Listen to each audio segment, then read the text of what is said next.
ஆன்மீக அன்பர்கள் அனைவருக்கும் தெய்வீக எண்ணங்கள் யூடியூப் சேனலின் சார்பாக அன்பான வணக்கங்கள். இன்னைக்கு நம்ம தெய்வீக எண்ணங்களில் பார்க்கக்கூடிய மிகவும் ஒரு முக்கியமான பதிவு, நாளை கந்த சஷ்டி விரதத்தின் 2வது நாள் வழிபாடு.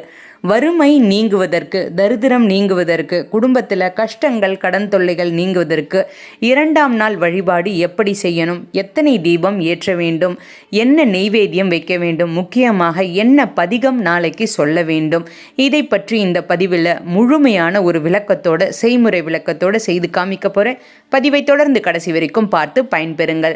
தெய்வீக எண்ணங்கள் சேனலை இப்போ தான் நீங்கள் முதல் முறையாக பார்க்குறீங்கன்னா கீழே இருக்கிற சப்ஸ்கிரைப் பட்டனை கிளிக் பண்ணிக்கோங்க, பக்கத்தில் இருக்கிற பெல் பட்டனையும் கிளிக் பண்ணிக்கோங்க. தினம்தோறும் ஒரு ஆன்மீக தகவல் கொடுக்குறேன், அது உடனே நோட்டிஃபிகேஷனாக வரும், நீங்களும் பார்க்கலாம். மகா கந்த சஷ்டி விரதம் வருடத்திற்கு ஒரு முறை வரக்கூடிய ஒரு அற்புதமான ஒரு விரதம். இந்த விரதத்தை யார் ஒருவர் கடைபிடிக்கின்றார்களோ அவர்களுடைய வாழ்க்கையில் நினைத்தது நினைத்தபடி நடக்கும். அடுத்த கந்த சஷ்டிக்குள்ளே நீங்கள் என்ன வேண்டுதல் வைத்து இந்த விரதத்தை நீங்கள் ஆரம்பிக்கின்றீர்களோ அது கண்டிப்பாக நடக்க ஆரம்பிக்கும். இந்த வழிபாடு நீங்கள் செய்ய ஆரம்பித்தால் அது நிறைவேற ஆரம்பிக்கும். கந்த சஷ்டி விரதத்தின் 2வது நாள் வழிபாடு நாளைக்கு வருகின்றது. அதாவது 23/10/2025 வியாழக்கிழமை மகா கந்த சஷ்டி விரதத்தின் 2வது நாள் வழிபாடு. இன்றைய தினம் அனைவரும் கந்த சஷ்டி விரதத்தின் முதல் நாள் வழிபாடு செய்திருப்பீங்க. இன்னும் செய்யலைனா எப்படி செய்யணும் அப்படின்ற பதிவு நம்ம சேனலில் இருக்குது, பார்த்து பயன்பெறுங்கள். குறிப்பாக நாளைக்கு எந்த ஒரு வேண்டுதல் வைக்கணும் அப்படின்னு பார்த்தீங்கன்னா, நமக்கு வறுமை நீங்குவதற்கு, கடன் தீர்வதற்கு, திருமணம் நீண்ட நாட்களாக தள்ளி போயிட்டே இருக்குது, தடைகள் இருந்துக்கிட்டே இருக்குது அப்படின்னு சொல்கிறவங்க, குழந்தை பாக்கியத்திற்காக காத்து கொண்டு இருப்போர் கண்டிப்பாக இந்த ஒரு விஷயத்தை நாளைக்கு தவறாமல் பண்ணுங்க.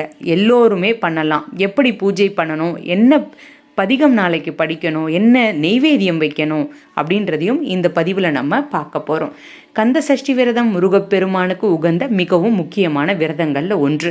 ஐப்பசி மாதம் வரக்கூடிய வளர்பிறையில் வரக்கூடிய சஷ்டி திதியை தான் நம்ம மகா கந்த சஷ்டியாக கொண்டாடுறோம். இந்த விரதத்தை யார் ஒருத்தங்க முழு நம்பிக்கையோடு கடைபிடிக்கிறாங்களோ, விரதம் இருந்து அவங்க வழிபாடு செய்தாலும் சரி, விரதம் இல்லாமல் வழிபாடு செய்தாலும் சரி, அனைத்து விதமான பிரச்சனைகளும் தீர்ந்து வாழ்க்கையில் நிம்மதியும் மகிழ்ச்சியும் சந்தோஷமும் கிடைக்கும் அப்படின்றது நம்பிக்கை. 7 நாட்கள் நடைபெறும் இந்த விரதம். அதாவது 22ஆம் தேதி ஆரம்பித்து 28ஆம் தேதி வரைக்கும் இருக்கு. அக்டோபர் மாதம் 27ஆம் தேதி சூரசம்ஹாரம் நடைபெறும். 28ஆம் தேதி அனைத்து கோவில்கள்லையும் முருகப்பெருமானுக்கு திருக்கல்யாணம் நடைபெறும். இதோடு சேர்த்து உங்களுடைய விரதத்தை நீங்கள் முடிச்சுக்கலாம். 7 நாட்கள் நடைபெறுகின்ற இந்த விரதத்தில் காலை மாலை வேளைகளில் குளித்துவிட்டு முருகப்பெருமானுக்கு பூஜை செய்து வழிபாடு பண்ணணும். விரதம் இருக்கிறவங்க, விரதம் இல்லாதவங்க 2 பேருமே ஓம் சரவணபவ இந்த மந்திரத்தை எப்பொழுதுமே உச்சரிச்சுக்கிட்டே இருக்கணும். முருகனுடைய திருநாமத்தை மனதில் நினைத்து அவருடைய சிந்தனையிலேயே இந்த நாட்கள் முழுவதும் நம்ம மூழ்கி இருக்கணும். முழு நம்பிக்கையோட மந்திரங்களை சொல்லி ஷட்கோண தீபம் ஏற்றி வழிபாடு பண்ணும் பொழுது நினைத்த காரியம் நினைத்தபடி நிறைவேறும். ஷட்கோண தீபம் எப்படி ஏற்றணும் அப்படின்ற பதிவும் நம்ம சேனலில் இருக்குது, பாருங்கள். நாளைக்கு 2வது நாள் அன்று நீங்கள் திருமணம் நடக்கணும், கடன் தீரணும், கஷ்டம் தீரணும், வறுமை நீங்கணும் அப்படின்னு விரும்புகிறவங்க முருகனிடம் நாளைக்கு வேண்டிக்கோங்க. இந்த நாளில் ஷட்கோண தீபம் ஏற்றி வழிபாடு பண்ணுவீங்க. அதாவது இன்றைய தினம் இந்த கோலம் போட்டிருப்பீங்க. ஓம் சரவண பவ இந்த பிரணவ மந்திரத்தில் சா அப்படின்ற எழுத்திற்கு இன்றைய தினம் தீபம் ஏற்றிருப்பீங்க. ஒரு தீபம் ஏற்றலைன்னா ஏற்றுங்க.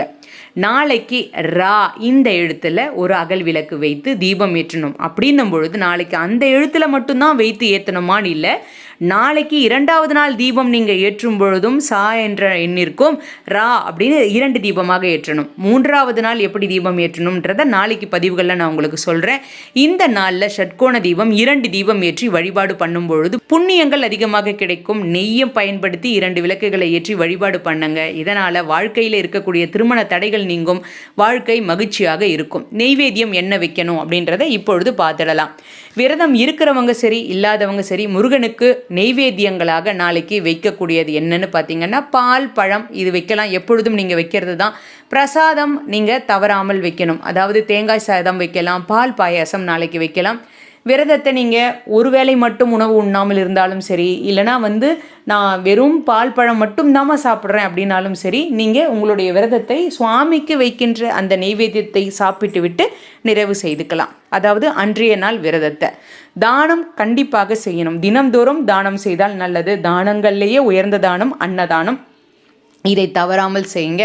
அதே மாதிரி நாளைக்கு 2வது நாள் சுமங்கலி பெண்களுக்கு 2 சுமங்கலி பெண்களுக்காவது மஞ்சள், குங்குமம், ரவிக்கை துணி இந்த மங்கள பொருட்களை தானமாக கொடுங்க. கோவிலில் கொண்டு தானமாக கொடுங்க. இதனால் திருமணம் சீக்கிரமாக